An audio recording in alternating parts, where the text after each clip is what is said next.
In the beginning, man's world was no larger than his eye could see. His horizon no further than his legs could carry him. The far side of the earth was a mystery. Slowly, bit by bit, down through the centuries, man ventured out across the seas, groped his way to the distant corners of the earth, marked the lonely latitudes, explored the jungles, discovered the poles. By the beginning of our century, most of the world was on the map. But for the ordinary man who wished to know the far places, to see Baghdad, Bangkok, Istanbul, Rio, to walk the streets of London and Athens, for him, time was the enemy. So vast an earth, so little time, until now, until the birth of this new age, the age of the jet.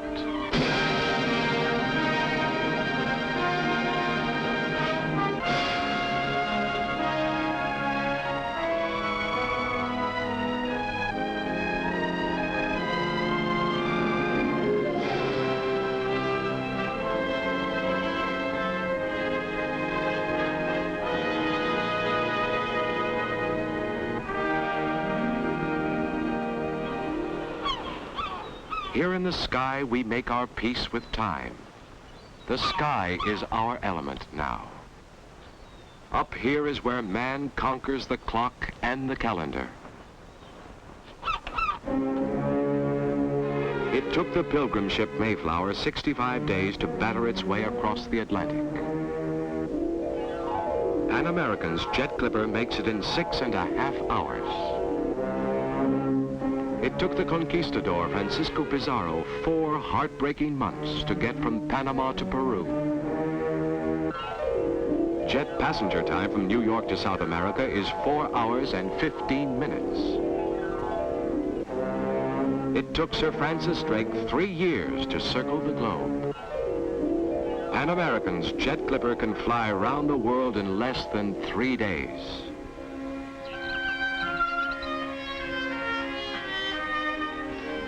As far back as you can remember, there are those rare moments of discovery. Moments when you suddenly realize that the simplest things are remarkable. When you can gaze at a flower and discover a continent. And after that, nothing is ever quite the same again. For as long as you live, within you there will always be a touch of Balboa, seeking new worlds. There is a curiosity in us all, a restless hunger to learn.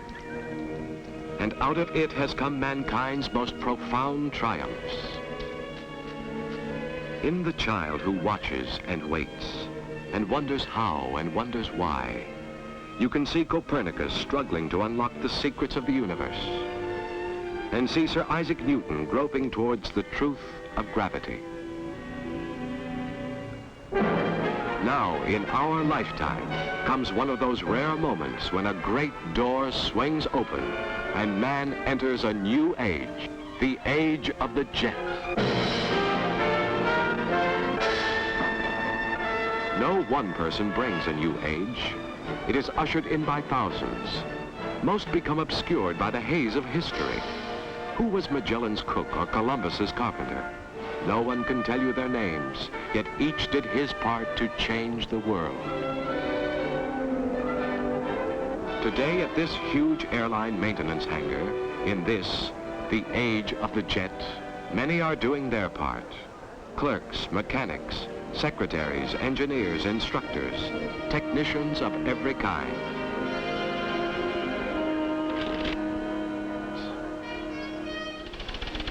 Communications checking in messages from Buenos Aires. A memo from London, an urgent request from Rome. And meanwhile, up in scheduling, every flight is planned, every crew member assigned for weeks ahead. Which plane will be in Tokyo on the 15th? Which pilot will be in Johannesburg on the 22nd? Which navigator will be leaving New York on the 29th and landing in Istanbul on the 30th? And all the while, a training program in progress. A miniature university here. Refresher courses in design and hydraulics, engine theory, radar and communications. Crack flight engineers, mechanics with a dozen years experience, going back to the classroom to keep in touch with the latest developments of the jet. For every hour in the air, the jet clipper spends 25 man-hours on the ground, being checked and tested. Strip down the engines. X-ray those hidden places inside the wings and fuselage. Replace the worn parts. Check and recheck. And check again. Jet Clipper 709 to maintenance foreman. Jet Clipper 709 is ready to be towed to run-up spot. Number 3 engine change, hot section on number 1. Please notify yard crew to move aircraft to run-up spot. This is the nerve center. Maintenance control.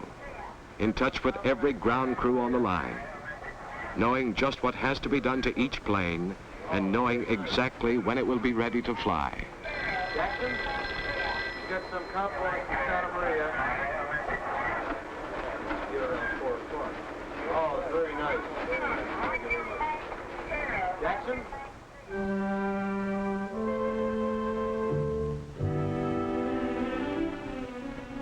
Meet Harry Larson, key man in maintenance.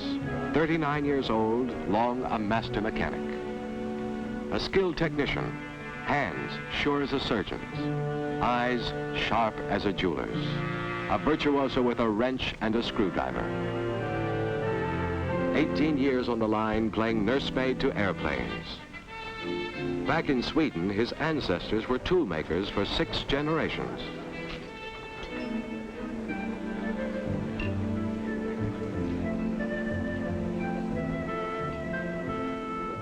Sometimes I come in for work in the morning and find myself thinking of everything going on in just this one building.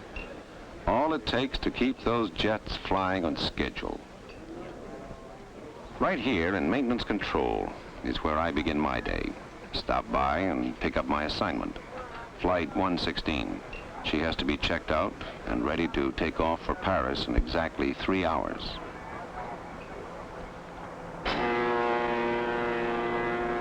Look closely.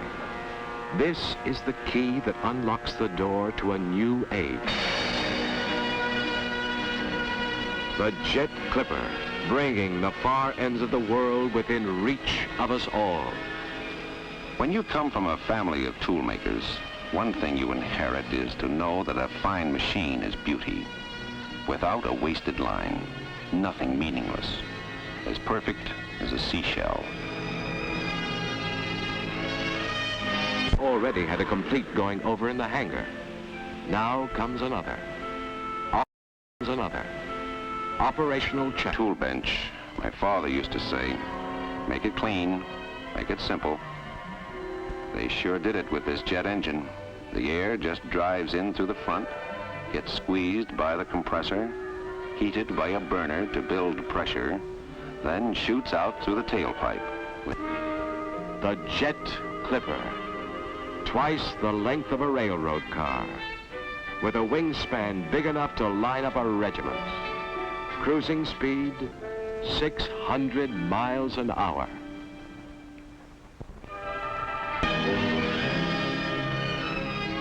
Before the first passenger ever stepped aboard, there were 4 years of test flights, millions of hours of engine time, month after month. For all its power, it's the simplest aircraft engine ever devised. Fewer moving parts, less wear and tear, easier to service. She's a mechanic's dream.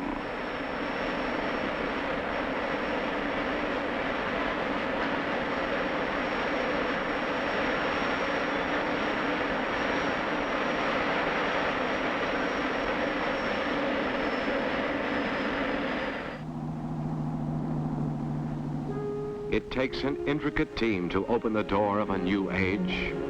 His name is Captain Don Michaels, pilot on the jet run to Paris this afternoon. 20 years of flying experience, including 1,000 hours in jets. An hour ago, he was playing with his kids in his backyard in Connecticut. Before dawn tomorrow, he'll be checking into a hotel off the Champs-Élysées.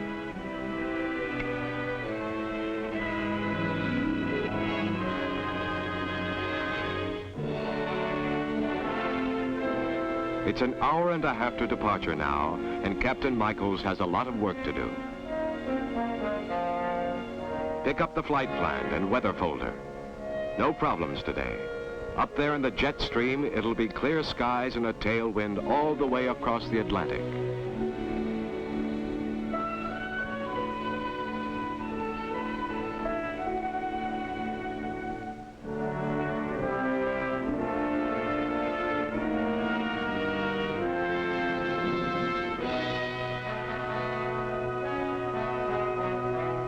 Up in the briefing room, the crew is waiting.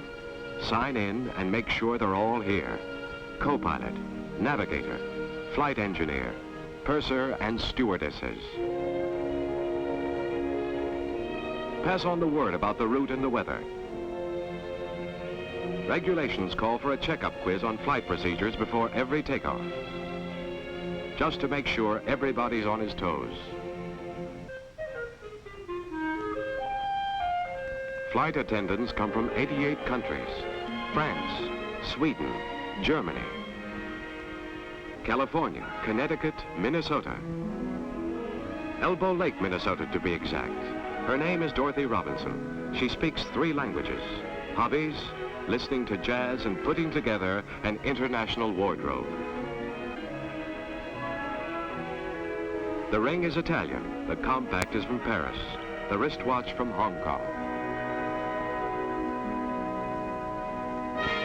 49 minutes till departure.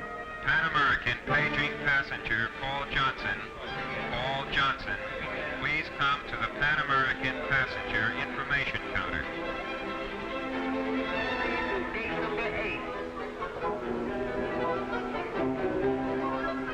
There are explorers who will never have their statues in a public square. Discoverers of new worlds who will never be mentioned in the history books. Adventurers like this family from Kansas City, about to take off on their first jet flight.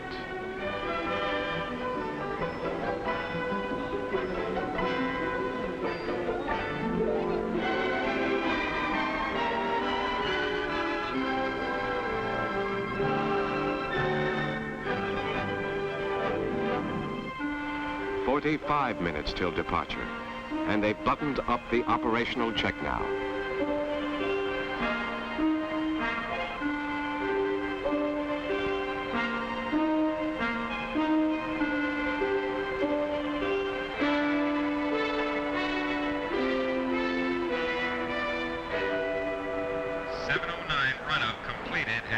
Taxi to departure gate for flight 116.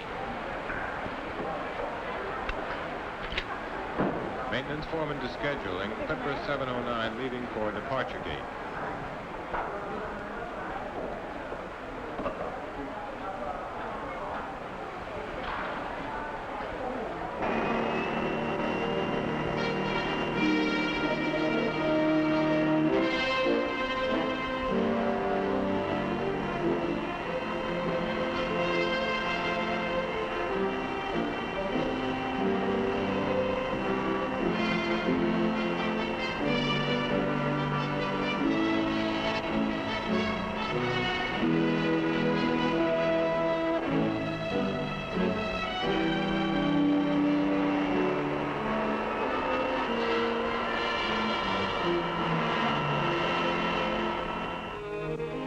"11 months and 2 weeks a year, he's a salesman on the road in Kansas while his daughter's learning spelling and long division, and his wife is busy with the laundry in the supermarket. But for the next 2 weeks, they'll be Marco Polo and company, journeying to Cathay. Cathay being a blaze of lights on the river Seine, called Paris. All the months of planning, dreaming, wondering. What will it be like to fly in a jet? Now when the answer is so close, every tick of the clock seems an eternity.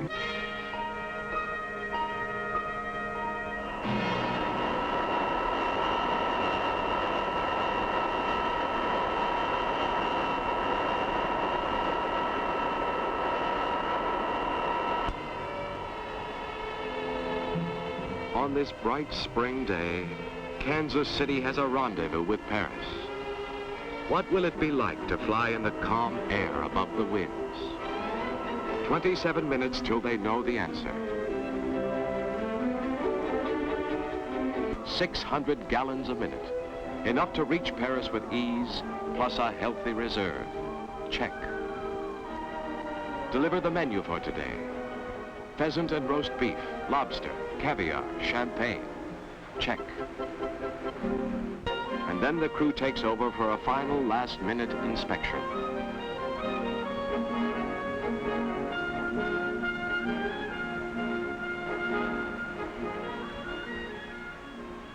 Seeing her here on the ground, you can't know what she's like. Believe me, you don't really know a jet until you fly in it.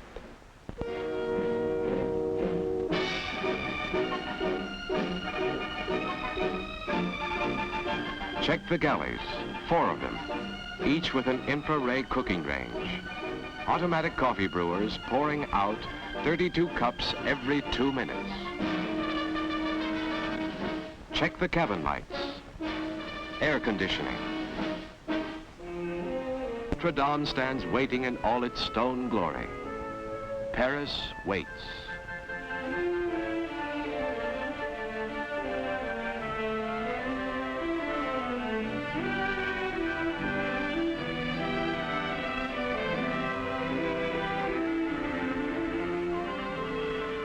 And here, bit by bit, the intricate design of departure falls into place. Check. Gyro compass. Check. Oil cooler valve override. Check. A sweet aircraft, this one, with everything the genius of man has been able to devise to make her safe and simple and easy to handle. I remember the first time I stepped aboard a jet and sat down at the controls. I felt like a kid on Christmas morning.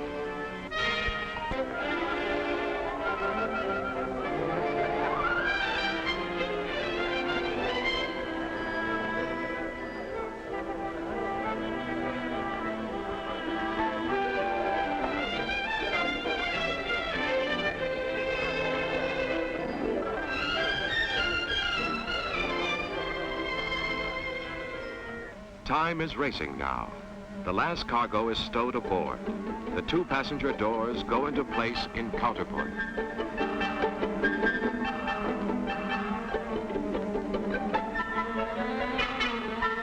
Good afternoon, ladies and gentlemen. This is Pan American 707 Jet Clipper Service, Flight 116 to Paris. Captain Michaels and his crew wish to welcome you aboard.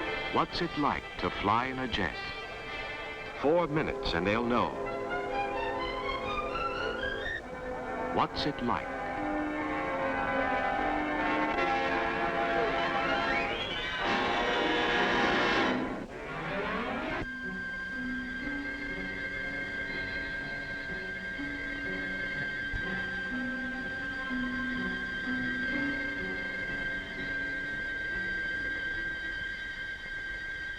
Clipperjet 709 on Flight 116 to Idlewild Ground Control. Ground Control to Clipper 116, you are cleared to taxi to the inner perimeter, over. We're ready to taxi to the inner perimeter, over.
so smooth, you can hardly tell when you start down the runway.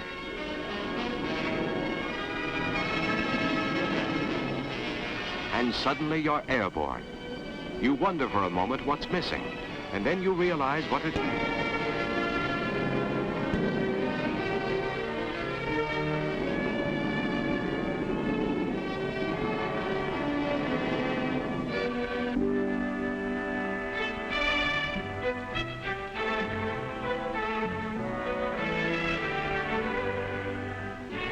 Above the capricious winds and weather, up into the pure blue of the stratosphere.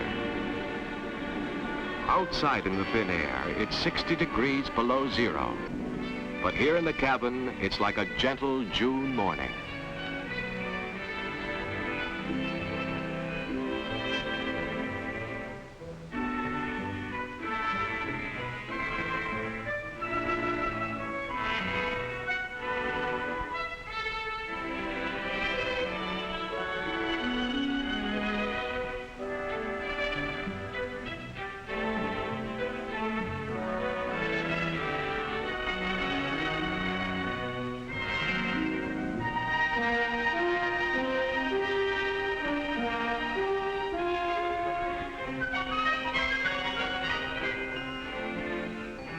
Up here, the sky is blue, deep blue, bluer than any sea. There is no sensation of speed. You seem to be floating motionless in the air, and a kind of peace settles over you. So quiet, only the whisper of the wind rushing by, and a majestic silence as distance slips past at 600 miles an hour. And you try to imagine what it will mean to the world, this age of the jet, how it will shape the life of man, our future, our children. So much more to be seen and felt and heard in a lifetime. Men fly out to meet their fellow men, and with intimacy comes understanding. The last generation was a stranger to the people of far places. The next generation becomes a neighbor.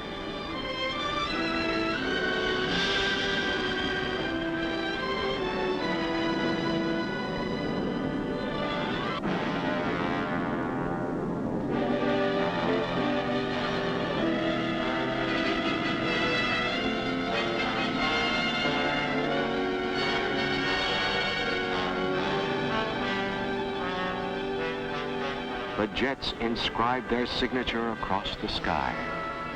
The great door swings open, and man steps across the threshold into a bright new age.